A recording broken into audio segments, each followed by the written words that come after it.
Salut à tous, on se retrouve pour une vidéo avant-match concernant la reprise de la Liga, avec cette confrontation entre Mallorca et le Barça. C'est enfin le moment. Le Barça va reprendre et va rejouer au football. On a attendu ça depuis déjà quelques mois. Personnellement, j'en avais marre de cette période d'été avec ce mercato qui n'avance pas plus que ça. Parce qu'en Angleterre, par exemple, il y a du mouvement tous les jours. Il y a des joueurs à 100 millions d'euros qui arrivent presque tous les jours aussi.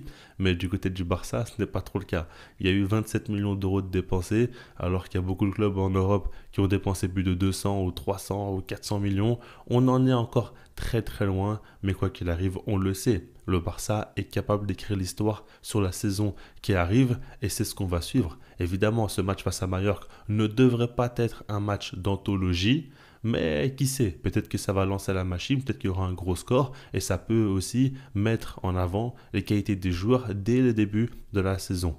On va se concentrer dans un premier temps sur Mallorca et vous allez voir qu'il y a déjà un joueur qu'on connaît très bien qui vient d'arriver, c'est Pablo Torre. Évidemment, il était au Barça, il avait trop peu de temps de jeu, il a dû partir et il a choisi Mallorca, il a voulu rester en Espagne. C'est un joueur très très talentueux. Il a été apprécié par les supporters du Barça parce que déjà sa mentalité a été très bonne. Il n'a posé aucun problème alors qu'il avait très très peu de temps de jeu. Pourtant, lorsqu'il jouait, il était pertinent, mais il y avait trop de joueurs dans la concurrence au milieu de terrain. C'est un numéro 10 qui est très fin balle au pied, qui est très fort techniquement, qui peut faire des différences individuelles. Et on l'a vu, hein, honnêtement, comme je vous l'ai dit, en Liga, il s'est régalé, a été performant, même décisif à de nombreuses reprises. J'ai vu des supporters qui disaient qu'ils voulaient le voir devant Fermín López dans la rotation. Pour moi, c'était exagéré parce que Fermín López, à chaque fois, on aime bien le sous-côté, mais c'est un joueur quand même très très fort. En tout cas, par rapport à ce joueur-là, Pablo Torre, on va le suivre de près parce qu'il va jouer face au Barça avec sa nouvelle équipe. Et là, tout de suite, ça va être, je ne vais pas dire un test, mais en tout cas, une opportunité pour lui de se montrer et de faire parler de lui. C'est ce qu'il recherche avec ces transferts-là du côté de Mallorca. Donc, ça sera quelque chose que je vais regarder de très près. Ensuite, il y a aussi Sergi Darder qu'il faut prendre en compte. C'est un joueur qui a de l'expérience déjà en Liga. Désormais, il joue à Mallorca. Et à chaque fois qu'il joue face au Barça, il est très bon. Parce que c'est un joueur, lui, qui joue dans une position plus reculée que Pablo Torre. Il organise le jeu de son équipe. Il est très à l'aise balle au pied. Et puis, ce que je me dis, c'est qu'avec le style d'Hansi Flick, cette défense très haute, il arrive à nous faire mal parce qu'il a une très bonne qualité de passe et il arrive à avoir le timing nécessaire pour faire la passe avant que le Barça fasse le piège du hors-jeu. Et des fois, ça peut être très très dangereux. Alors là, c'est Mallorca qui n'ont pas non plus beaucoup d'offensives de très haut niveau, mais il faut quand même le prendre en compte et se dire qu'au milieu de terrain, avec Darder et Pablo Torre, il pourrait poser quand même quelques problèmes. Maintenant, c'est vrai qu'au Barça, il y a des joueurs comme Pedri ou De Jong qui peuvent faire beaucoup plus mal, c'est sûr, mais il faut tout de même le dire, si on parle des qualités de Mallorca, il faut parler de ces deux joueurs-là. En soi, c'est bien beau tout ça. Il y a un joueur comme Pablo Torre, il y a un joueur comme Sergi Darder qui sont très bons. Mais là, c'est le Barça. Et là, le Barça a de grandes ambitions. Moi, je pars du principe où il faut commencer très fort ce championnat. Il faut à tout prix enchaîner les victoires. Comme le dit Pep Guardiola, il faut remporter les 8 premiers matchs et les 8 derniers matchs. C'est ce que je retiens. Pour gagner un championnat, il faut maximiser les chances avec cette façon-là de penser. Ensuite, ce que je me dis aussi, c'est que le Real Madrid n'arrive pas dans les meilleures conditions. Il sort d'une saison difficile. En plus de ça, ils ont joué la Coupe du Monde des clubs, n'ont eu qu'un seul match de préparation avant de reprendre le championnat. Donc déjà, physiquement, ils ne sont pas dans le même état de forme que le Barça. On l'a vu en pré-saison, le Barça était très affûté. Déjà, ça, c'est une très bonne chose. Et je pense qu'ils risquent de perdre des points dans les premières journées, surtout avec un nouveau coach, avec un nouveau style de jeu. Et il faut en profiter. Il faut mettre une avance tout de suite. Parce que c'est ça qui va faire que lorsque tu vas arriver dans les périodes clés en Ligue des Champions, tu risques d'avoir de la fatigue, logiquement. Et à ce moment-là, si tu peux faire tourner et te reposer dans les matchs comme ça de Liga, face à des équipes beaucoup plus prenables, ah ben là, ça va te soulager d'un poids et tu vas arriver en meilleure forme pour les grands matchs de Ligue des Champions. Et c'est ce que je me dis, donc c'est pour ça que le Barça doit commencer tout de suite en mettant toute son énergie en Liga, en ne réfléchissant pas et en voulant aussi avoir une bonne différence de but, en mettant clairement une claque à toutes les équipes qui vont se mettre face à nous. C'est ce que j'espère avec ce style de jeu d'Hansi Flick qu'on a vu, il n'y a eu aucun changement. C'est toujours la même chose, défense hyper haute avec ce piège du hors-jeu. Ah ben, il faut l'assumer, il faut aller à fond. Si c'est les idées du coach, il faut l'accepter et il faut attaquer et surtout marquer un maximum de buts pour ne pas laisser l'adversaire espérer quoi que ce soit. C'est comme ça que je vois la chose. Je veux voir un Barça vraiment brutal face à Mallorca, qui commence la saison de la meilleure des manières, avec des joueurs aussi qui commencent déjà à scorer, à avoir des stats, parce que ça peut rentrer dans la tête. Si jamais un joueur comme Lamine Yamal ou Rafinha, par exemple, enchaîne plusieurs matchs sans marquer, ça va commencer à leur trotter l'esprit, alors que si dès le début ils marquent, ils vont se libérer, et je pense que ça va aller très très fort sur les prochains matchs. Donc j'ai envie que les joueurs vraiment importants en attaque soient décisifs tout de suite, et j'ai envie que collectivement on fasse un grand match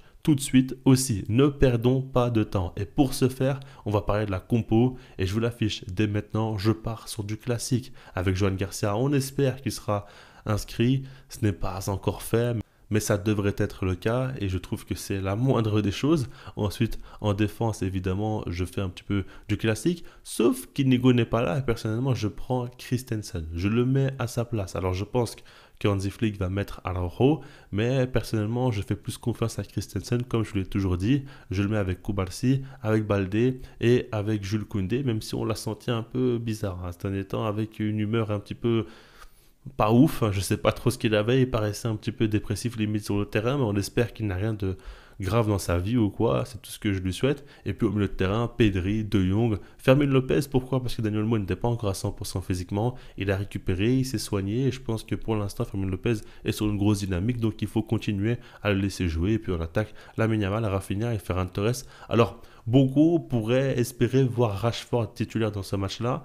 Moi, je pars du principe où je crois beaucoup en l'attaquant anglais, mais je pense qu'il n'est pas encore totalement prêt. J'ai vu des choses en pré-saison où je me disais que oui, il y a du potentiel, mais des fois, il ne comprenait pas encore assez bien ses coéquipiers. Et c'est normal, il faut lui laisser un petit peu de temps. Et c'est pour ça que je pense que là, au début, comme je l'ai dit, dans cette optique de vouloir à tout prix gagner, faire très mal, Lewandowski n'est pas là, eh ben, je vais faire un Torres parce qu'il lui connaît beaucoup mieux ses coéquipiers. Et je pense qu'il pourra être beaucoup plus utile là, à l'instant T. Maintenant, il pourra entrer en cours de jeu. Rashford, encore une fois, s'il est inscrit aussi. Mais c'est ce que je prends en compte et je pars de ce postulat. Je suis très optimiste parce que j'ai senti, comme je vous l'avais dit, que le Barça en pré-saison était vraiment affûté et prêt physiquement dans les efforts. On l'a vu, il y a eu beaucoup de changements dans Hansi Flick, mais je suis persuadé que là, ils vont arriver en grande forme et que globalement, ils seront mieux armés que les autres équipes d'un point de vue athlétique et physique au début de saison, et il faudra en profiter.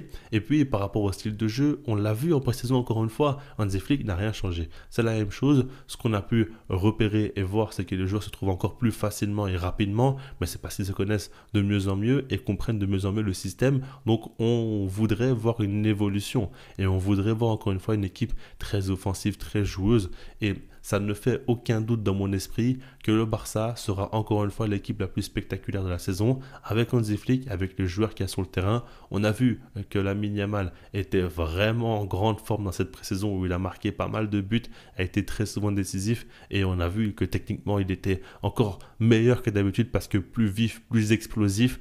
Mais là, j'ai vraiment hâte de voir avec le Barça et l'Espagne, parce qu'il y a la Coupe du Monde aussi qui l'attend. Mais il y a d'autres joueurs, évidemment. Déjà, Pedri, j'ai très très hâte aussi, parce que je trouve encore une fois qu'il avait fait une saison où il s'est remis en jambes, où il s'est prouvé qu'il pouvait enchaîner sans se blesser. Et là, maintenant, je pense qu'il va nous exposer tout son art et nous montrer tout ce qu'il sait faire avec un ballon entre ses pieds. Et là, ça risque d'être tout simplement magnifique. Rafinha, c'est un joueur qui est souvent critiqué, ou on le remet souvent en question. J'ai entendu beaucoup de gens dire qu'ils ne pensent pas qu'il va reproduire la même saison et qu'il a simplement surperformé. Là-dessus, je ne suis pas d'accord du tout, et j'espère qu'il va le prouver très rapidement, parce que Rafinha est un joueur qui colle parfaitement au style d'Hansi Flick. Il apporte cette verticalité, cette prise de profondeur. C'est un joueur qui est assez libre avec un positionnement axial et qui a pris vraiment en épaisseur. Ce n'est pas simplement un joueur qui a marqué des buts. C'est un joueur qui marque beaucoup de buts, ok, qui donne beaucoup d'assists aussi. Ça, on en parle peu, mais c'est le cas. Et puis, un joueur qui fait énormément d'efforts dans le jeu sans ballon. Donc, quand on met tout ça ensemble, on comprend bien que c'est un joueur très important. Et puis, par rapport à son style qui colle à ce que Hansi Flick demande aux joueurs, ça aussi, ça fait des points en plus, et ça fait qu'au final, oui, il est extrêmement important, et je suis persuadé qu'il va encore être très très décisif. Par rapport au poste de numéro 9, comme vous le savez, il y a de la place. Il y a de quoi avoir du temps de jeu cette saison, avec Lewandowski qui est de plus en plus âgé, avec Ferran Torres maintenant qui est encore présent, et Rashford, la nouvelle recrue. Là, je pars du principe où Ferran Torres doit commencer ce match-là et je pense qu'il a un temps d'avance sur l'anglais, mais ça sera ouvert et j'ai hâte de voir ce qui va se passer. Attention aussi à Fermin Lopez. Il pourra marquer beaucoup de points et avant le retour de Daniel Olmo en forme physique à 100%, peut-être qu'il aura déjà inscrit quelques buts et aura montré déjà pas mal de bonnes choses. Moi, je pars du principe où pour le poste de numéro 10, il y a vraiment de quoi espérer que Fermin Lopez soit titulaire. En tout cas, pour lui, il doit y croire, il doit y aller à fond parce qu'il a le potentiel, il a le talent. Et Daniel Olmo a été trop irrégulier, surtout avec ses blessures. Et quelquefois, il a raté un petit peu les matchs avec des gestes qu'on n'a pas trop appréciés, des pertes de balles aussi évitables. Ça, il faut le mentionner. Je pars du principe que Daniel Olmo est un joueur qui a plus prouvé au plus haut niveau, qui a encore plus de qualité à l'heure actuelle, là tout de suite, mais Fabio Lopez a un très fort potentiel et du jour au lendemain, il peut vraiment lui passer devant, donc j'ai hâte de voir. Et puis, un dernier questionnement aussi que je me pose, c'est par rapport à Frenkie de Jong. Là, cette fois-ci, il aura de la concurrence et je pense qu'il ne va pas jouer tout le match, je pense qu'il va être remplacé vers l'heure de jeu certainement, et il faudra voir. Gavi a fait une grosse pré-saison et honnêtement, j'attends de voir cette saison s'il ne pourrait pas gagner sa place dans l'entrejeu du Barça. Casado aussi, pourquoi pas pourrait jouer. Bernal n'est pas encore à 100%, donc il faudra être patient. Mais par rapport à tout ça, c'est important. Et puis bien sûr, le remplaçant d'Inigo Martinez, c'est une grande question qu'on se pose. On verra bien ce qu'Hansi Flick va faire. Et on va voir aussi si les petits de la Masia seront appelés, s'ils auront du temps de jeu. Bon, je ne pense pas, en tout cas pas tout de suite, mais je pense que par la suite, oui, Pedro Fernandez et Tony Fernandez auront certainement de la lumière et des opportunités, mais pour l'instant c'est un petit peu tôt et je pense qu'il faut prendre le moins de risques possible et il faut assurer les premières victoires pour avoir un petit peu plus de confiance en soi et par la suite potentiellement tenter quelque chose.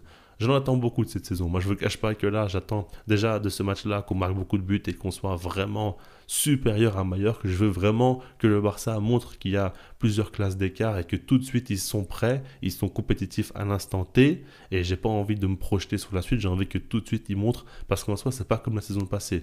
Là, cette fois-ci, le Barça s'est renforcé, a un meilleur effectif déjà. Il y a moins de blessés au début de la saison. Et puis, quand on regarde, la dynamique aussi est très bonne. Des joueurs qui arrivent avec plus de repos que la plupart des top clubs parce qu'ils n'ont pas joué la Coupe du Monde des clubs et parce qu'ils ont pu aussi avoir une belle pré-saison très productive, je trouve. Donc voilà, vous avez compris mes exigences, vous voyez là où je me situe. Dans ma vidéo de débrief, on va revenir là-dessus.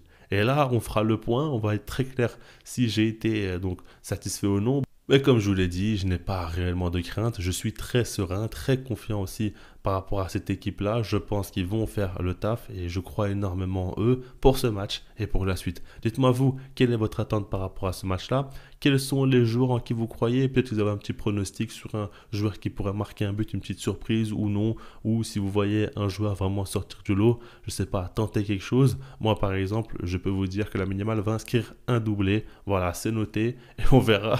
Je prends des risques. Ça, c'est nouveau. Maintenant, peut-être que de temps en temps, je vais tenter des petits coups à droite à gauche et on verra bien si j'ai raison ou si j'ai tort. Mais la Yamal, je le sens très bouillant sur cette saison et je pense qu'il va commencer très fort tout de suite. On verra par rapport à tout ça. Likez la vidéo si vous l'avez apprécié. Abonnez-vous si ce n'est pas déjà fait. Puisque moi, je vous dis peace.